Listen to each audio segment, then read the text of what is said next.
जय हिंद बच्चों, कैसे हो? उम्मीद करते हैं आप लोग अच्छे होंगे। प्यारे बच्चों, आज का क्लास लेके फिर आप सबके बीच उपस्थित हो गए हैं। आज के क्लास में हम लोग अध्ययन करने वाले हैं गुरु बीजाणु जनन के बारे में। आज के क्लास में हम लोग समझेंगे गुरु बीजाणु जनन क्या होता है। इसके बारे में हम लोग अच्छी तरीके से इस क्लास में अध्ययन करने वाले हैं। इसके साथ साथ भ्रूणकोश भी हम लोग आज के क्लास में ही पढ़ लेंगे। इससे पहले आपको बता दें, यदि आप लोग लघु बीजाणु जनन का क्लास आप नहीं किए हैं, आप डायरेक्ट इस क्लास को कर रहे हैं, तो आपको समझने में थोड़ी सी कठिनाई हो सकती है। तो कठिनाई को दूर करने के लिए आप एक काम कीजिएगा, चैनल के प्लेलिस्ट में जाके वहां से आप लोग लघु बीजाणु जनन का क्लास एक बार आप उसको देख लीजिए। उसके बाद इस क्लास को देखिए तो आपको बहुत बेहतर समझ में आ जाएगा। और जो विद्यार्थी लगातार लेक्चर वाइज देख रहे हैं, एक एक लेक्चर करके जितनी जितनी क्लासें लग रही हैं, सभी क्लास को देख रहे हैं, तो उनको चिंता करने की कोई बात नहीं, उनको बहुत बेहतर समझ में आने वाला है। सबको समझ में आएगा। बस जो विद्यार्थी लघु बीजाणु जनन का क्लास नहीं देखे, थोड़ी समस्या का सामना करना पड़ सकता है, बाकी कोई दिक्कत नहीं। आइए देखते हैं। तो गुरु बीजाणु जनन हमको समझने से पहले आपको हम बता दें, गुरु बीजाणु मातृ कोशिका जो होती है उसका जब अर्धसूत्री विभाजन किया जाता है, अर्धसूत्री विभाजन के उपरांत गुरु बीजाणु का निर्माण होता है। आइए हम लोग इसको एक एक लाइन बारीकी से समझते हैं, फिर इसकी परिभाषा लिखने का प्रयास करते हैं। सबसे पहले हम लोग क्या करते हैं, इसको समझते हैं कि गुरु बीजाणु जनन होता क्या है। तो आपको बताया गया है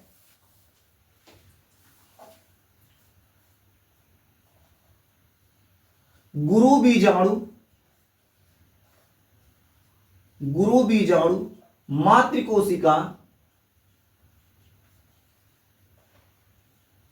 गुरु बीजाणु मातृकोशिका, ये आपकी जो गुरु बीजाणु मातृकोशिका होती है द्विगुणित होती है, यानी यहाँ पर 2n होता है। तो गुरु बीजाणु मातृकोशिका जो होता है, जब इसका अर्धसूत्री विभाजन किया जाता है, क्या किया जाता है? अर्धसूत्री विभाजन। ठीक है, इसका क्या किया जाएगा? अर्धसूत्री विभाजन। लिख दें, अर्धसूत्री विभाजन।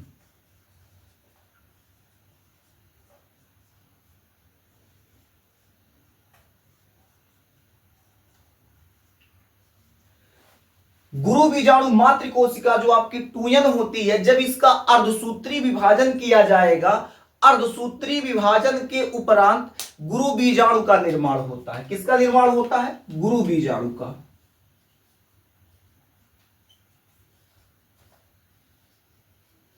अब ये जो गुरु बीजाणु का निर्माण होता है, इसकी संख्या जो होती है, इसका जो नंबर होता है 4। मतलब जो आपका गुरु बीजाणु मातृकोशिका होती है, उसका जब हम लोग क्या करते हैं, अर्धसूत्री विभाजन करते हैं, तो गुरु बीजाणु का निर्माण होता है। ये जो गुरु बीजाणु होती है, जो निर्माण हुआ है, उसकी संख्या 4 होती है। तो गुरु बीजाणु जो निर्माण हुआ है, इसी क्रिया को, जिस क्रिया द्वारा ये क्या हुआ, गुरु बीजाणु निर्माण हुआ है, बना है, इसी क्रिया को हम लोग गुरु बीजाणु जनन कहते हैं। गुरु बीजाणु जनन कहते हैं। बस यही इतना बात आपको समझने की आवश्यकता है। यहीं से आप लोग परिभाषा इसका बना लेंगे। यदि एग्जाम में पूछ लिया जाए गुरु बीजाणु जनन क्या होता है, तो आपका जवाब क्या होना चाहिए? तो आप परिभाषा लिखेंगे, गुरु बीजाणु मातृकोशिका के अर्धसूत्री विभाजन के उपरांत, या फिर गुरु बीजाणु मातृकोशिका के अर्धसूत्री विभाजन के द्वारा गुरु बीजाणु बनने की क्रिया को गुरु बीजाणु जनन कहते हैं। बस यही बात याद रखिएगा। ठीक है, तो आइए इसका डिफिनेशन हम लोग लिख लेते हैं। यहां लिखते हैं,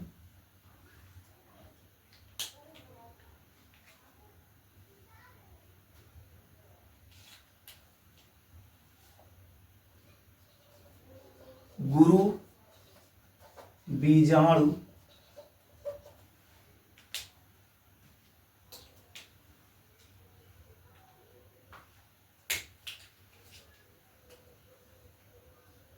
गुरु बीजाणु मातृकोशिका, गुरु बीजाणु मातृकोशिका के अर्धसूत्री, गुरु बीजाणु मातृकोशिका के अर्धसूत्री विभाजन द्वारा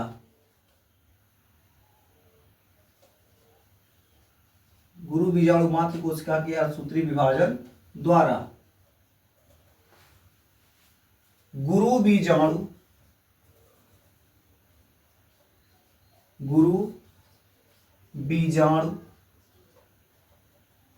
बनने की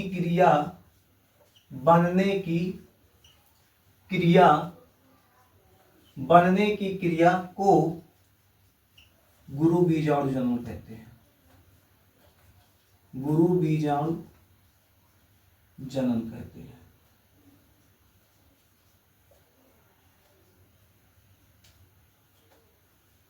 ठीक है, क्या लिखा गया है? गुरु बीजाणु मातृ कोशिका के अर्धसूत्री विभाजन द्वारा गुरु बीजाणु बनने की क्रिया को गुरु बीजाणु जनन कहते हैं। यानी ये जो गुरु बीजाणु मातृ कोशिका है, इसका जब अर्धसूत्री विभाजन होगा तो किसका निर्माण होगा? गुरु बीजाणु का। यही जो क्रिया होगी गुरु बीजाणु जनन कहलाएगी। अभी आपको यही बताए थे, जो एक गुरु बीजाणु का निर्माण हो रहा है इसकी संख्या कितनी होती है? 4। तो जो गुरु बीजाणु होता है, गुरु बीजाणु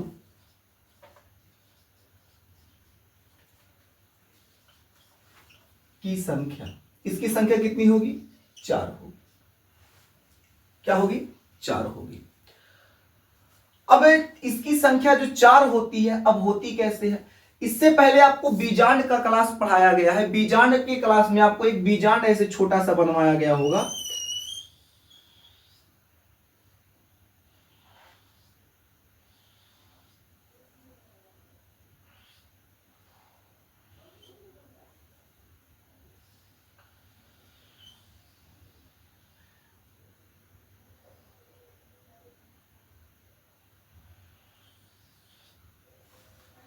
बीजांड में जब आपको बीजांड का क्लास बीजांड के क्लास में आपको बताया गया था, ये जो ऊपर का भाग होता है इसको हम लोग निभाग कहते हैं। क्या कहते हैं? निभाग कहते हैं। और इस वाले भाग को हम लोग बीजांड द्वार कहते हैं। बीजांड द्वार। तो जो गुरु बीजाणु की संख्या है कितनी है? 4। ये जब 4 की संख्या में होगी कुछ इस प्रकार से होगी। 4 की संख्या यानी संख्या जो होती है 4 होती है। 1 2 3 4, 1 2 3 4, इनकी संख्या 4 होती है। 4 में से 3 गुरु बीजाणु हम आपको यहां दिखा दें। देखिए ये आपका ऐसे 4 होता है। 1 2 3 4, 4 में से 3 गुरु बीजाणु नष्ट हो जाते हैं। मतलब आपकी भाषा में समझाएं तो बाबू खत्म। तो 4 में से 3 गुरु बीजाणु बाबू समाप्त हो जाते हैं, नष्ट हो जाते हैं। केवल एक क्रियाशील गुरु बीजाणु बच जाता है। ये जो गुरु बीजाणु बचा है इसको हम लोग क्या कहते हैं? क्रियाशील। क्रियाशील गुरु बीजाणु।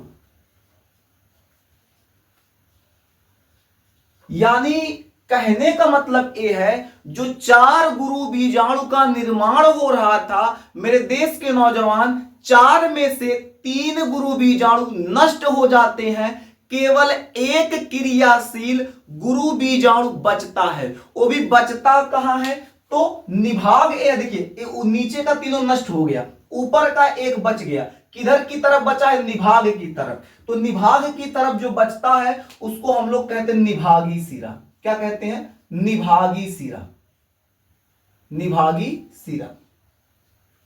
और नीचे की तरफ का जो भाग होता है इस वाले भाग को हम लोग बीजांड द्वार कहते हैं।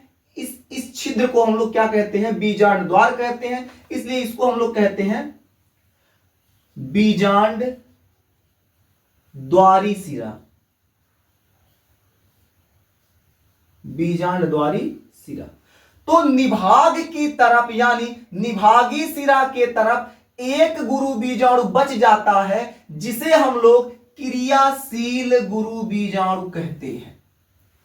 तो इस पॉइंट को आप लोग बिल्कुल नोट कर लीजिएगा। पॉइंट क्या आप लोग नोट करेंगे? पॉइंट आपका ए रहेगा, 4 गुरु बीजाणुओं में से 4 गुरु बीजाणुओं में से 4 गुरु बीजाणुओं में से 4 गुरु बीजाणुओं में से तीन गुरु बीजाणु नष्ट हो जाता है।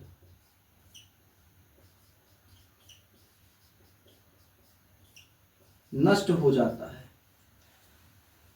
जब नष्ट हो जाएगा तब केवल एक क्रियाशील गुरु बीजाणु,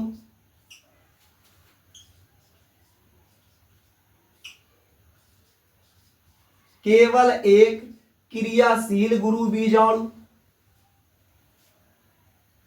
शेष बच जाता है।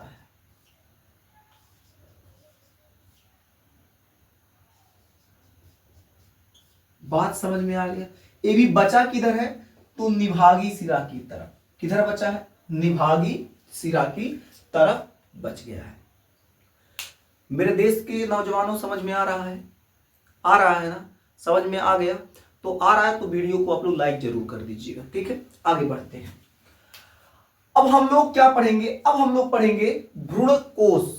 भ्रूण कोश, भ्रूण कोश में क्या क्रिया होती है, कैसे कैसे क्रिया होती है, उसको हम लोग समझते हैं। तो अब आप लोग एक अच्छा सा मुस्कुराते हुए एक हेडिंग कर लीजिए, भ्रूण कोश। भ्रूण कोश, भ्रूण कोश।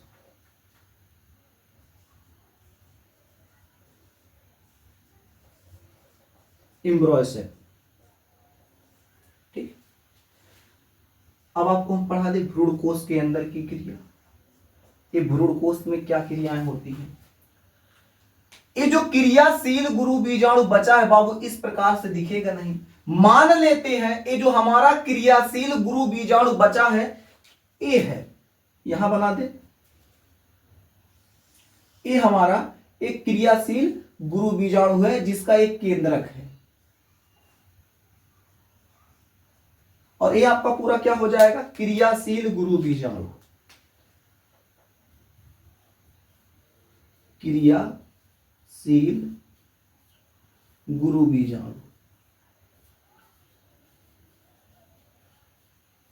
ये आपका क्रियाशील गुरु बीजाणु। ये जो क्रियाशील गुरु बीजाणु आपका है, इसमें क्या होगा? इसका समसूत्री विभाजन होगा। इसका क्या होगा? समसूत्री विभाजन होगा। समसूत्री विभाजन।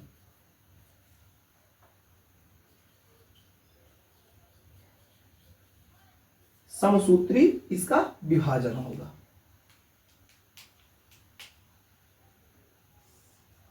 समसूत्री विभाजन को हम लोग क्या कहते हैं? माइटोसिस। अब वास्तव में अगर देखा जाए तो ये जो आपका क्रियाशील गुरु बीजाणु है, इसका समसूत्री विभाजन नहीं होगा। इसका जो केंद्र होगा, ये जो केंद्रक है इसका, इसके केंद्रक का समसूत्री विभाजन होगा। जब केंद्रक का समसूत्री विभाजन होगा तो उसके उपरांत क्या होंगे? दो केंद्रकों का निर्माण हो जाएगा। कितने केंद्रकों का? दो केंद्रकों का निर्माण हो जाएगा। और जब दो केंद्रकों का निर्माण हो जाएगा समसूत्री विभाजन के उपरांत, तो ऐसी अवस्था को हम लोग क्या कहते हैं? ऐसी अवस्था को हम लोग कहते हैं दो केंद्र की अवस्था। क्या कहते हैं? दो केंद्र की अवस्था। दो केंद्र की अवस्था के उपरांत, दो केंद्र की अवस्था के उपरांत फिर इसका क्या होगा? माइटोसिस होगा। माइटोसिस मतलब समसूत्री विभाजन। एक बार जो आपका क्रियाशील गुरु बीजाणु था, इसके केंद्रक का माइटोसिस हुआ, यानी समसूत्री विभाजन हुआ, तो समसूत्री विभाजन के उपरांत दो केंद्रकों का निर्माण हुआ, जिसे हम लोग दो केंद्र की अवस्था कहते हैं। उसके बाद फिर इसका क्या होगा? माइटोसिस होगा, यानी समसूत्री विभाजन होगा। तो इसके समसूत्री विभाजन के उपरांत क्या बचेगा उसको समझते हैं। जब इसका समसूत्री विभाजन यानी इसका माइटोसिस होगा, तो मेरे देश के नौजवान अब ये बताओ, जब एक था तो दो हो गया, तो दो है, दोनों का समसूत्री विभाजन होगा तो कितना होगा? कितना? कितना? 4। तो यहां बना ले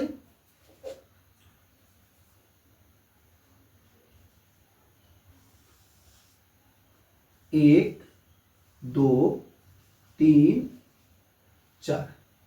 एक बार चेक कर लेंगे कट तो नहीं रहा है।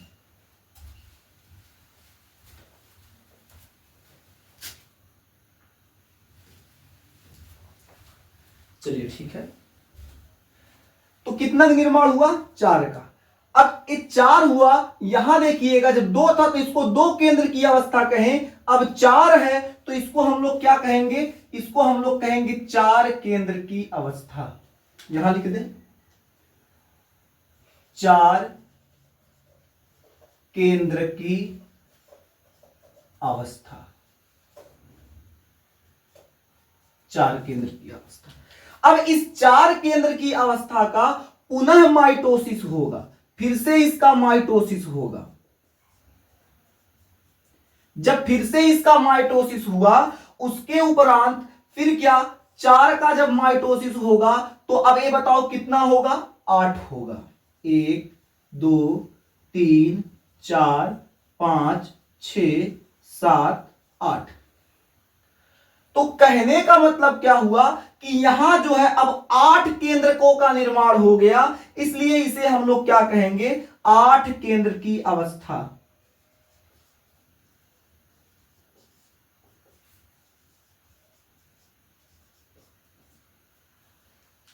यानी जब हम लोग भ्रूण कोश में देखते हैं जो आपका एक क्रियाशील गुरु बीजाणु है, इस क्रियाशील गुरु बीजाणु का समसूत्री विभाजन हुआ, उसके उपरांत 2 केंद्रकों का निर्माण हुआ, फिर जब समसूत्री विभाजन हुआ फिर 4 केंद्रकों का निर्माण हुआ, फिर समसूत्री विभाजन हुआ, 8 केंद्रकों का निर्माण हुआ, इसलिए इसको हम लोग 8 केंद्र की अवस्था के अंतर्गत रखेंगे। अब जो ए है कुछ इस प्रकार की संरचना तो ये दिखाई नहीं देती। अगर हम लोग इसको अगर देखें तो बाबू ये जो आपका चित्र यहां दिख रहा है, इसको हम लोग अगर थोड़ा सा जूम करके दिखाएं आपको बड़ा करके, तो कुछ इस प्रकार से ये संरचना कुछ इस प्रकार से दिखाई देगा। ऊपर की तरफ 3 कोशिकाएं होती हैं जिसे हम लोग प्रतिमुखी कोशिकाएं कहते हैं। नीचे की तरफ 2 कोशिकाएं जिसे हम लोग अंड कोशिका कहते हैं। इसके ऊपर 1 कोशिका जिसे हम लोग माफ कीजिए, नीचे जो रहेगी उसको सहायक कोशिका, ऊपर जो रहेगी उसको हम लोग अंड कोशिका, बीच में ध्रुवीय केंद्रक। इससे पहले जब बीजांड का क्लास बताया गया था तो बीजांड के संरचना में आप इस संरचना को आप जरूर देखे होंगे। भ्रूण कोश के अंदर जो भ्रूण होता है उस संरचना में आप इसको जरूर देखे होंगे। ऊपर की जो 3 कोशिकाएं होती हैं, इन 3 कोशिकाओं को हम लोग क्या कहते हैं? प्रतिमुखी कोशिकाएं। प्रतिमुखी कोशिकाएं।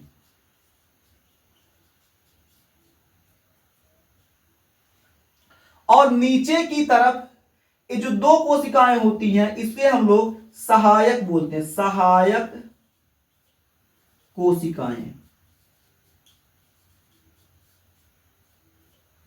और ये जो बीच में होता है इसे हम लोग अंड बोलते हैं। अंड नहीं, इसको हम लोग ध्रुवीय केंद्रक, इसको हम लोग क्या बोलते हैं? ध्रुवीय केंद्रक। ध्रुवीय केंद्रक, ध्रुवीय केंद्रक, ध्यान दीजिएगा। और ये जो आपका होता है इसे अंड, अंड कोशिका।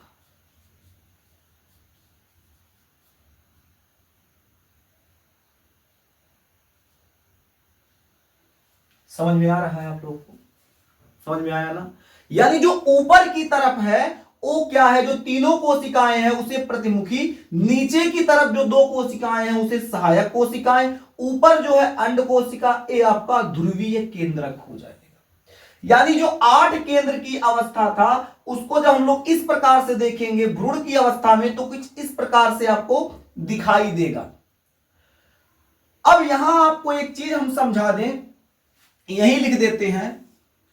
जो भ्रूणकोश होता है, भ्रूणकोश, जो भ्रूणकोश होता है मेरे देश के अच्छे बच्चे, ये जो भ्रूणकोश होता है, भ्रूणकोश में 8 केंद्र की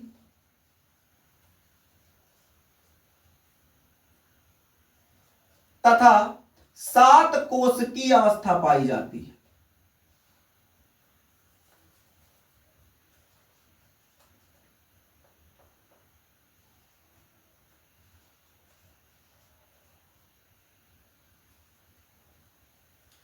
इसमें हम लोग क्या देखेंगे, 8 केंद्र की 7 कोष की अवस्था पाई जाती। अब कहेंगे ये क्या है।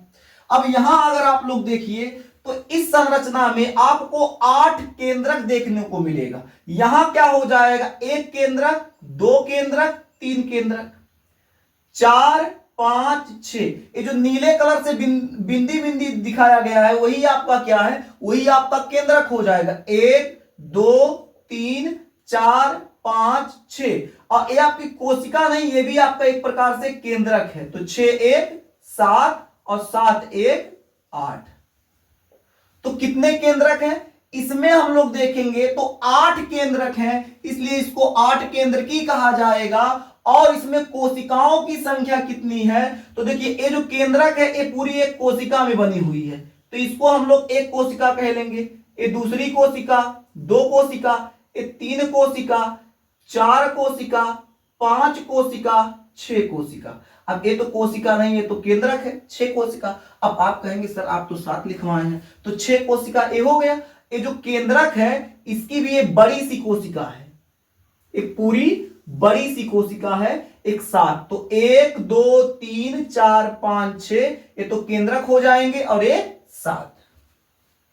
तो कितनी कोशिकाएं, 7 कोशिकाएं। यानी एक भ्रूण कोश में 8 केंद्र की तथा 7 कोश की प्रवस्था पाई जाती है। इस बात को याद रखिएगा, यहां से बहुविकल्पी में प्रश्न आ सकता है। ठीक है, बहुविकल्पी में प्रश्न अगर पूछ लिया तो आपको परेशान होने की बात नहीं है। ऐसे संरचना बनाइएगा, बनाने के बाद गिन लीजिएगा। अगर आपको बाय द वे मान लीजिए ध्यान से उतर गया तो आपको घबराने की आवश्यकता नहीं कि बापा हम क्या करेंगे, अब तो हमको समझ में नहीं आ रहा है, तो परेशान ना होइएगा।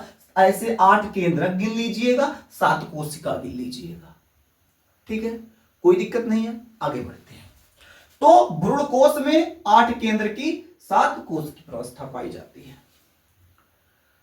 अब इसमें से कुछ बातें हैं, उस बातों को लिख लेते हैं। बात क्या है, ये जो केंद्रक है आपका और ये जो बड़ी कोशिका है, इस बड़ी कोशिका को हम लोग क्या कहते हैं, जो पूरी बड़ी कोशिका है इस बड़ी सी कोशिका को हम लोग क्या कहते हैं, केंद्रीय कोशिका कहते हैं। यानी इसमें, यानी किसमें, तो भ्रूणकोश के अंदर ये सब पाया जा रहा है। तो लिख लेंगे हम लोग क्या, यहां पॉइंट यहां लिख देते हैं, लिखेंगे भ्रूणकोश में, लाइट कट गया था इसलिए क्लास बीच में डिस्टर्ब हो गया था। अब हम लोग क्या करते हैं, आगे शुरू करते हैं। तो आपको यह बताया जा रहा था जो भ्रूणकोश होता है, भ्रूणकोश के अंदर जो सबसे बड़ी कोशिका होती है उसको हम लोग केंद्रीय कोशिका कहते हैं। तो भ्रूणकोश के अंदर सबसे बड़ी कोशिका को, सबसे बड़ी जो कोशिका होती है इसे हम लोग क्या कहते हैं, तो सबसे बड़ी कोशिका को केंद्रीय कोशिका कहा जाता है। कोशिका,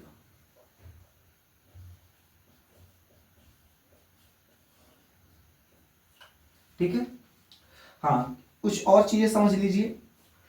ये जो आपका अंड कोशिका होता है, अंड कोशिका के अंदर जो एक केंद्रक पाया जाता है, आप इस केंद्रक को देखेंगे तो ऊपर की तरफ है। यानी ऊपर की तरफ मतलब क्या, ऊपर की तरफ आपका निभागी सिरा होता है। यानी अंड कोशिका के अंदर का जो केंद्रक होता है वो किधर स्थित होता है, तो निभागी सिरा की तरफ स्थित होता है। इसे आप एक पॉइंट करके लिख लीजिए। क्या लिखेंगे, अंड कोशिका, अंड कोशिका का केंद्रक, अंड कोशिका का केंद्रक निभागी सिरा की ओर स्थित होता है। अंड कोशिका का केंद्रक निभागी सिरा की ओर स्थित होता है। ठीक है, आगे बताएं। आगे अगर देखा जाए, ये जो आपकी सहायक कोशिकाएं होती हैं, सहायक कोशिका का जो केंद्रक होता है वो नीचे की तरफ होता है, यानी बीजांड द्वारी सिरे की तरफ होता है, नीचे की तरफ होता है। यानी इस बात को आप लोग जरूर याद रखिएगा कि जो अंड कोशिका होता है उसका केंद्रक किधर होता है, ऊपर की तरफ यानी निभागी सिरे की तरफ, और जो आपका सहायक कोशिका का केंद्रक होता है नीचे होता है यानी अंडद्वारी सिरे की तरफ होता है। इस पॉइंट को भी आप लोग नोट कर लीजिए। क्या नोट करेंगे? सहायक कोशिका, सहायक कोशिका का केंद्रक सहायक कोशिका का केंद्रक बीजांड द्वारी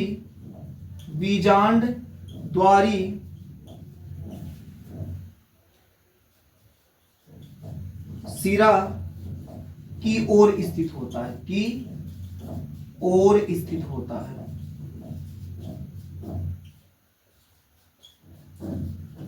ठीक है। इतना बात समझ में आ गया।